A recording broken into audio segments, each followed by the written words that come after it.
My encounter with the inexplicable began when I moved into an old, secluded house at the end of a street known as Sorrow's End.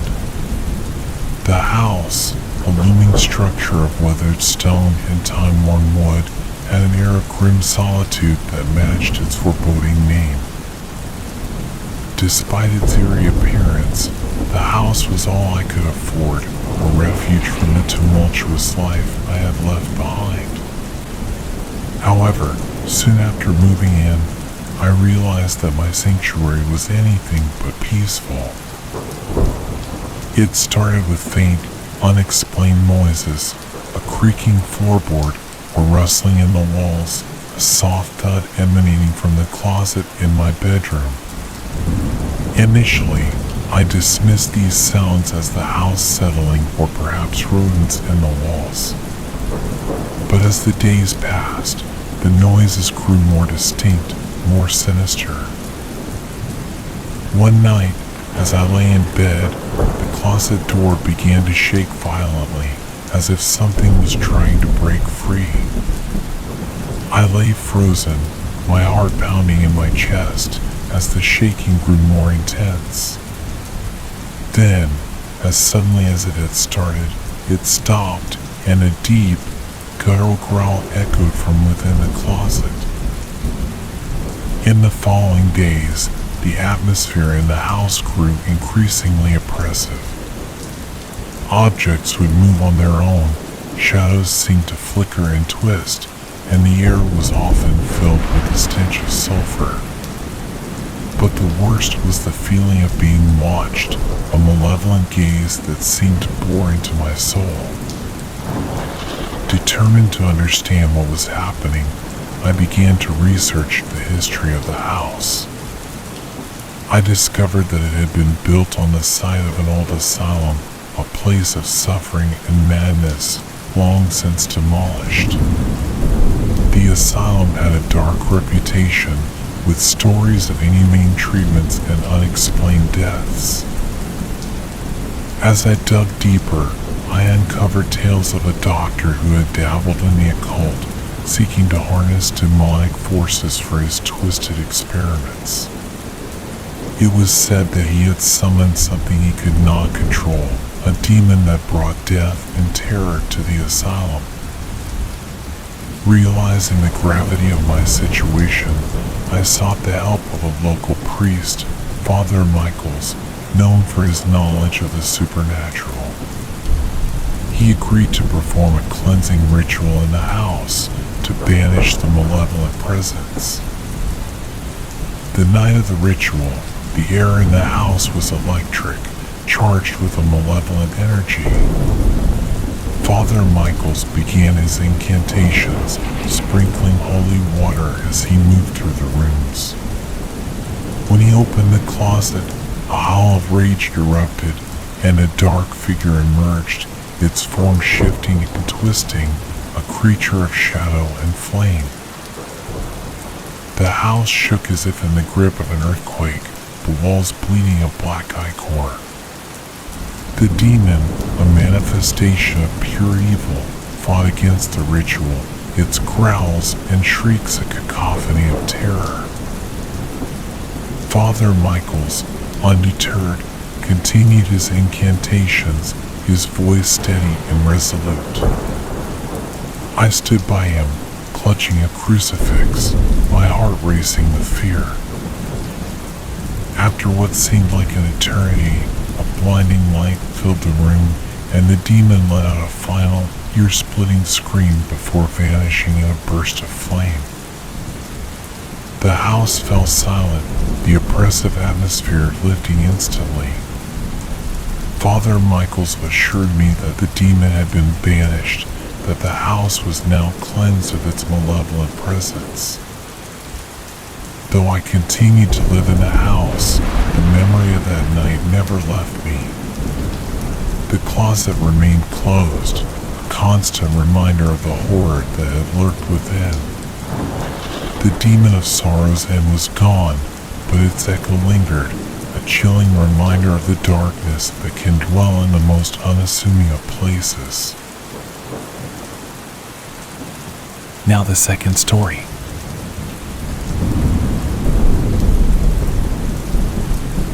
My experience with the supernatural began when I inherited the Mercer House, an imposing Victorian mansion located on the outskirts of a sleepy town. The house, with its turrets and intricate woodwork, had always been a subject of local lore due to its mysterious past and the enigmatic Mercer family. Upon moving in, I was initially charmed by the mansion's antique splendor. However, this charm quickly gave way to unease.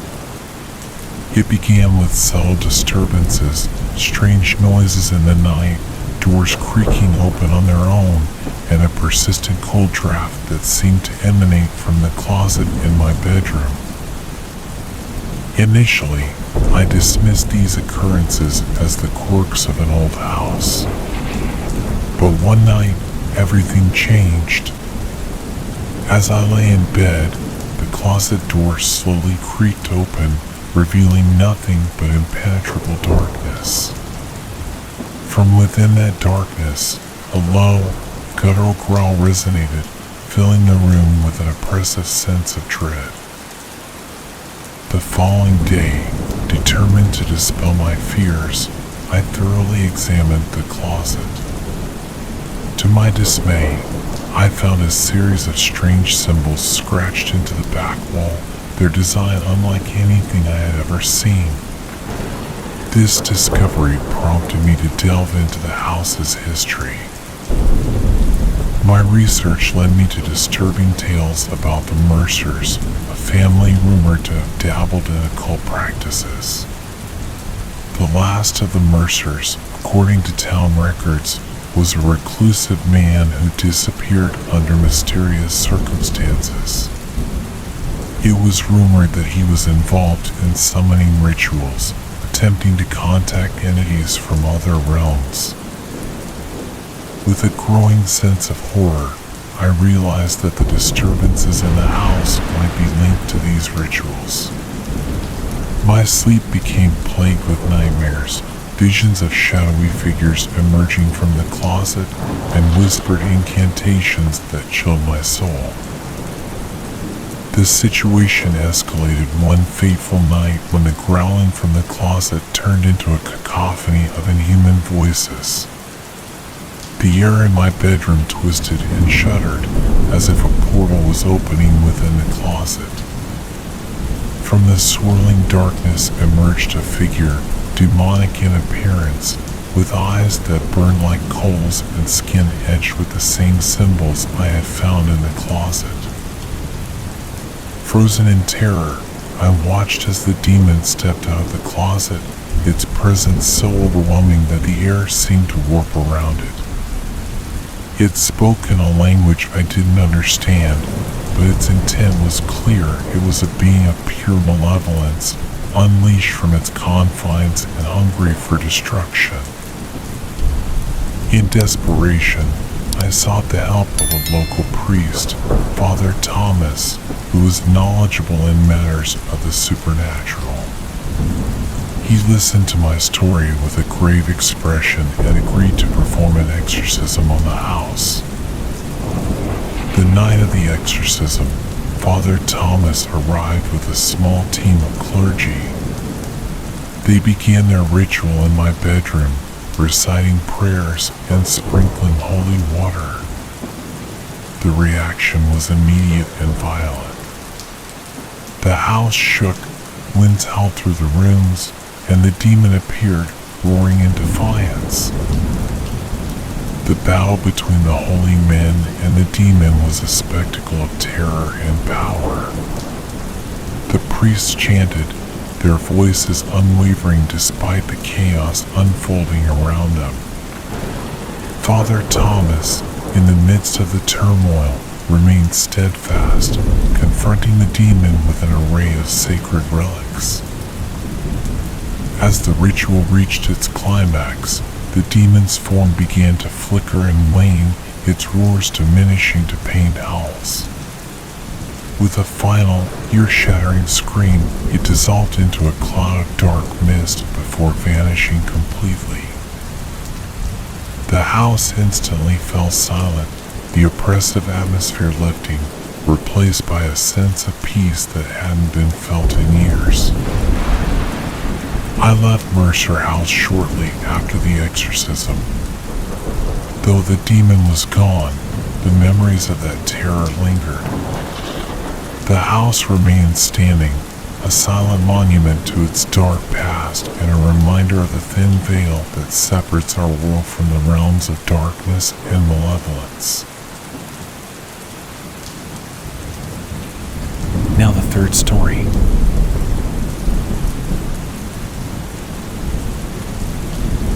My encounter with the inexplicable began when I moved into an old, picturesque house on Hearthstone Lane. The house, with its gabled roof and ivy-covered walls, seemed like the perfect escape from the bustle of city life. However, I soon discovered that its quaint charm masked a sinister secret. The first sign that something was amiss came on my first night. As I lay in bed, I heard a faint scratching sound, like claws on wood, coming from within the walls. I dismissed it as rodents, but the sound persisted, growing louder and more frenzied with each passing night.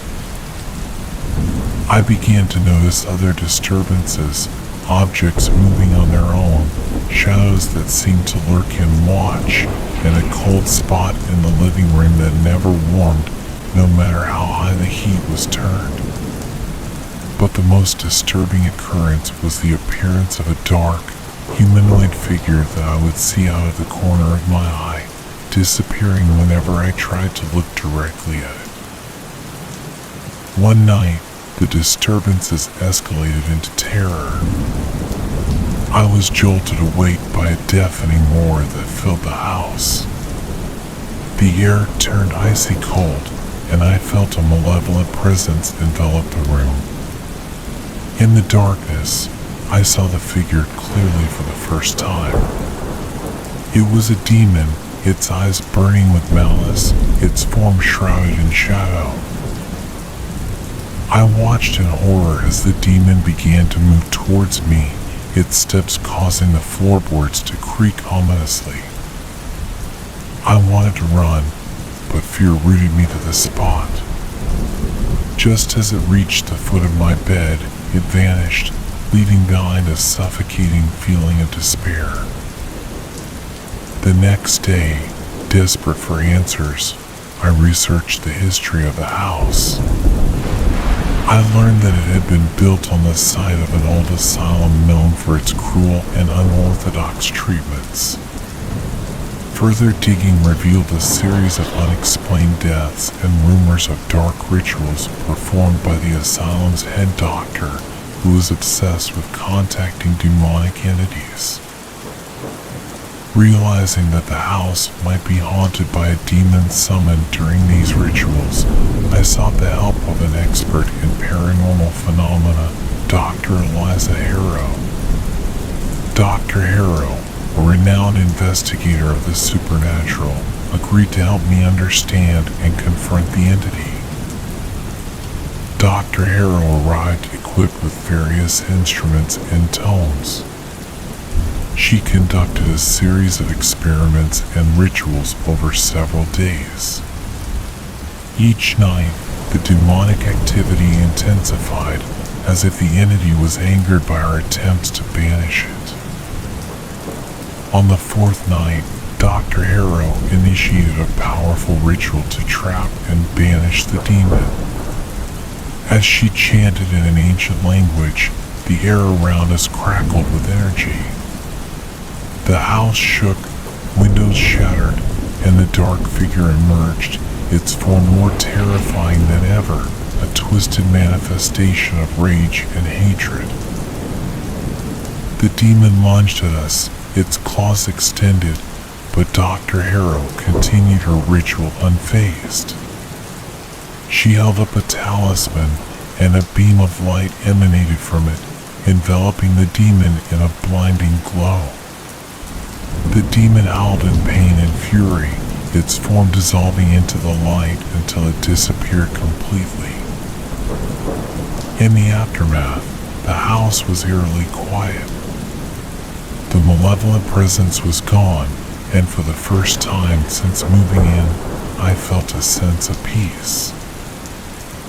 Dr. Harrow warned me that the demon might not be gone forever and that such entities are often bound to places of great suffering.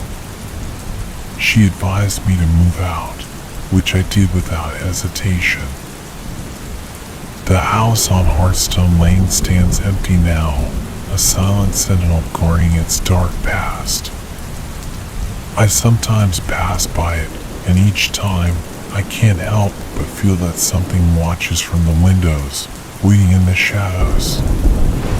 The experience has left me with a profound awareness of the unseen world that lurks just beyond our perception, a world filled with entities that are best left undisturbed. Now the fourth story.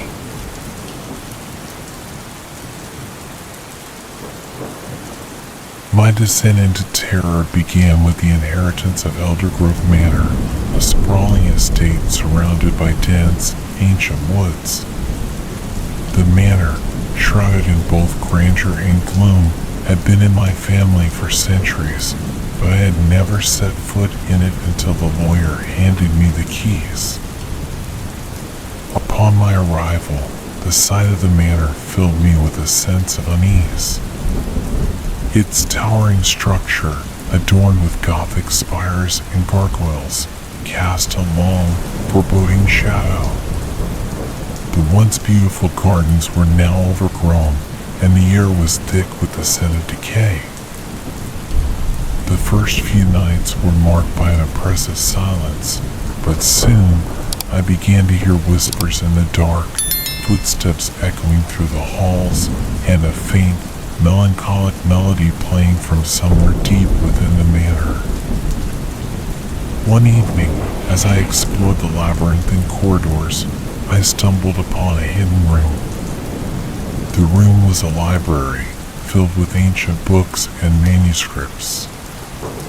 In the center stood a grand piano, its keys worn with age.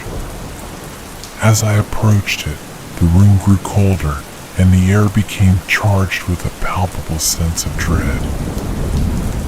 That night, the disturbances grew more intense. The piano played on its own, filling the manor with its haunting tune. Shadows danced along the walls, taking on humanoid shapes. But the most terrifying occurrence was the appearance of a demonic entity in the mirror of my bedroom. The demon's eyes glowed with malevolent fire, and it spoke in a voice that was both a hiss and a growl. It promised suffering and torment, a declaration that filled me with unspeakable fear. I sought the help of a local priest, Father O'Malley, who was known for his experience with the paranormal. He listened to my tale with growing concern and agreed to perform an exorcism on the manor. As Father O'Malley began the ritual, the house responded with violent fury. The walls bled a black ichor, the floor shook, and an unholy shriek echoed through the halls. From the shadows emerged more demonic figures, their forms twisted and grotesque. Father O'Malley pressed on, his voice unwavering as he recited the sacred texts. The main demon, the one from the mirror, appeared before us, its form so terrifying it was almost beyond comprehension. It was a being of pure darkness, a manifestation of all that is unholy. The battle between Father O'Malley and the demon was a clash of light against darkness. The air crackled with power, and the very fabric of reality seemed to warp and tear around us. In a final, desperate act, Father O'Malley used a sacred relic, a crucifix that had been in the manor's chapel for centuries. He thrust it towards the demon, and a blinding light filled the room. The demon let out an ear-piercing scream before dissolving into nothingness. The manor fell silent, the oppressive atmosphere lifting instantly. Father O'Malley assured me that the demon had been banished, but he warned that the manor was a place of great power and darkness. He advised that it be abandoned, left to the past. I followed his advice and left Eldergrove Manor, but the memories of what transpired there haunt me to this day. The images of the demonic figures, the sound of the phantom piano, and the feel of the malevolent gaze from the mirror are etched in my mind. The manor still stands, a brooding presence in the Eldergrove woods. It is a place of darkness and terror, a reminder of the thin veil that separates our world from the abyss. My experience at Eldergrove Manor has left me with a profound understanding of the darker realms that lurk just beyond our sight, realms where demons dwell and nightmares become reality.